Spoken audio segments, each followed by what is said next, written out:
Սիրելի հայրենակիցներ և գործընկերներ, խոսելու եմ այս օրերի ամենահետապ թեմայից, այսպես կոչված խաղաղության դարաշրջանից, որը իշխող քաղաքական ուժի և նրա առաջնորդի կողմից որակվում է որպես կայացած և դարակազմիկ իրողություն։ Հիմա մի քիչ ժամանակագրություն։ Վաշինգտոնից ընդամենը 20 օր անց Շանհայի համագործակցության կազմակերպության համաժողովում Փաշինյանը հետևյալ արձանագրումը արեց. Ադրբեջանի նախագահի կողմից օգտագործվող բառապաշարը մեր կողմից չի ընկալվում այն տրամաբանության մեջ, որը մենք համաձայնեցրել ենք Վաշինգտոնում։ Հիշեցնեմ, որ վաշինգտոնյան փաստաթղթերի թանակը չչորացած Ալիևը հայ հասարակությանը անվանեց հիվանդ, պնդեց սահմանադրության փոփոխության խնդիրը և հայտարարեց. ուժով էլ լինի միջանցքը վերցնելու ենք։ Սիրելիներ, պաշտոնական Ադրբեջանի այս և այլ հայտարարությունները ոչ միայն խաղաղության մասին չեն, այլև անհամատեղելի են ՄԱԿ-ի կանոնադրությամբ և Հելսինկյան եզրափակիչ ակտով ուժի կիրառման կամ սպառնալիքի անթույլատրելիության սկզբունքների հետ։ Դարակազմիկ որակվող խաղաղությունը մեր աչքի առջև փլուզվում է և դրա արձանագրողը ինքը իշխանությունն է։ Օրեր առաջ ԱԺ փոխոսնակը ինձ հորդորեց չվախեցնել հայ հասարակությանն ու չբարձրաձայնել Ալիևի խոսույթն ու հաստատումները։ Սխալվում եք, պարոն Նայք, խուլ և կույր ձևանալով սպառնալիքները չեն չեզոքանում։ Իսկ Ալիևը շարունակում է հոխոր տալ, թե Սյունիքը Ադրբեջանից խլված տարածք է, պնդել, որ համաձայնագիրը արտահայտում է Ադրբեջանի և Հայաստանի միջև հարաբերություններ կառուցելու Ադրբեջանի տեսլականը։ Օրերս ՄԱԿ-ի 79-րդ նստաշրջանում, անդրադառնալով Ալիևի հայտարարություններին, Փաշինյանը կիսադատարկ դահլիճում այսպիսի հռետորական հարցեր հնչեցրեց։ Իմաստ ունի, որ ադրբեջանցի գործընկերս պարզաբանի, թե ինչ նկատի ունի այդ արտահայտությունը օգտագործելով, խոսքը Զանգեզուրի միջանցքի մասին է, որովհետև հայաստանյան իրականության մեջ դա ընկալվում է որպես տարածքային պահանջ Հայաստանից և կոնֆլիկտային խոսույթի հետ է ասոցացվում։ Իդեպ Ադրբեջանի նախագահը տարբեր ատյաններում և ամբիոններում խոսում է նաև Հայաստանի կապիտուլյացիայի մասին։ 2 օր առաջ Բրյուսելում դարձյալ վրդոված նույն հարցից Փաշինյանը հայտարարեց, որ Զանգեզուրի միջանցք խոսույթ ընդհանրապես չկա և գոյություն չի ունեցել։ Անկեղծորեն հրաշալի է, եթե սա է իրականությունը, նաև սա է համայն հայության ցանկությունը։ Բայց չգիտես ինչու Վաշինգտոնյան հանդիպմանը Փաշինյանը չհակադարձեց և լռեց, և Թրամփը հետևյալ միտքն էր ասում։ Armenia is also creating an exclusive partnership with the United States to develop this corridor, which could extend for up to 99 years. And then they promise in 99 years they'll extend it, right? You'll promise. Armenia is also Թարգման եմ, Հայաստանը բացառիկ գործընկերություն է ստեղծում Միացյալ Նահանգների հետ, այդ միջանցքը զարգացնելու ուղղությամբ, որը կարող է տևել 99 տարի,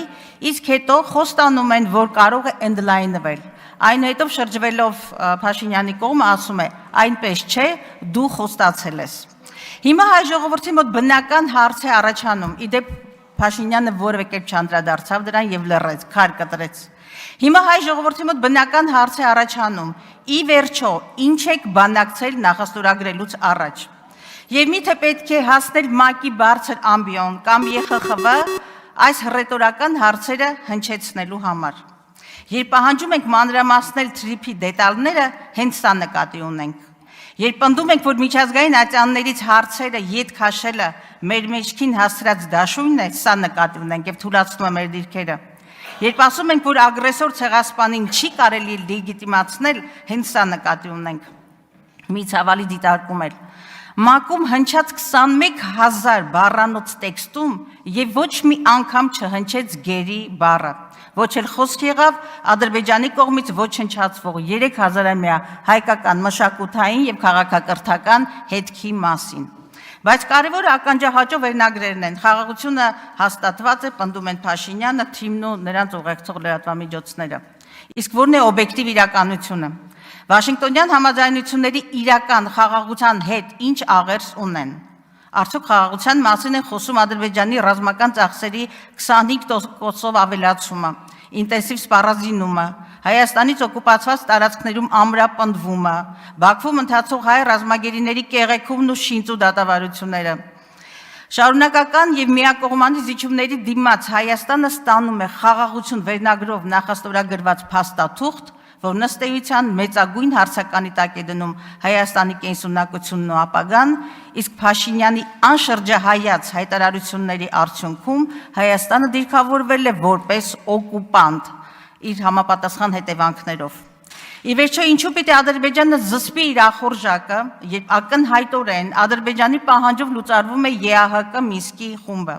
երբ պաշտոնական Հայաստանը հայտնում է սահմանադրության փոփոխության պատրաստակամության մասին, նույնն է թե անկախության հռչակագրից հրաժարվելու մասին։ Սիրելի հայրենակիցներ, մեր տարածաշրջանում թուրք-ադրբեջանական ծավալապաշտությունը շարունակում է մնալ թուրքական աշխարհի նպատակադրում։ Տարբեր ամբիոններից խաղաղության մասին ապոլիտիկ տեքստերով հնարավոր չէ զսպել թուրքական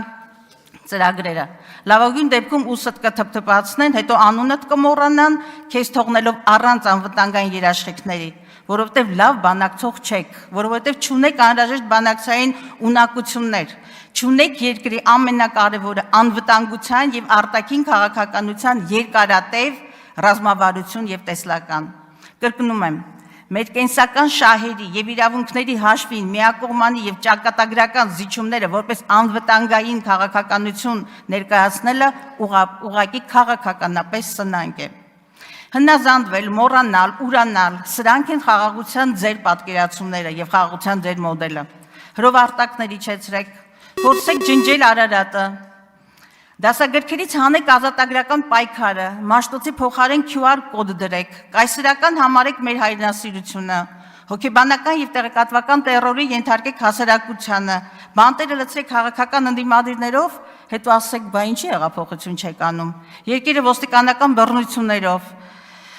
Սա է, ատելության խոսքով խլացրեք ազատ միտքը, կուսակցություններ փակեք, դատախազի ու դատավորի դեր ստանձնեք, այս ամբիոնից դատավճիռ ներկայացրեք, եւ միթե ակնհայտ չէ, որ այսպես կոչված 4-րդ հանրապետությունը, մեր խորհրդանիշների դեմ պայքարը, հայ առաքելական եկեղեցու ասպատակումը, նոր գեղագիտության սահմանումը, գրաքննությունը, բռնաբարվող արդարադատությունը, ողբերգականորեն Արցախից հրաժարումը, մի խոսքով,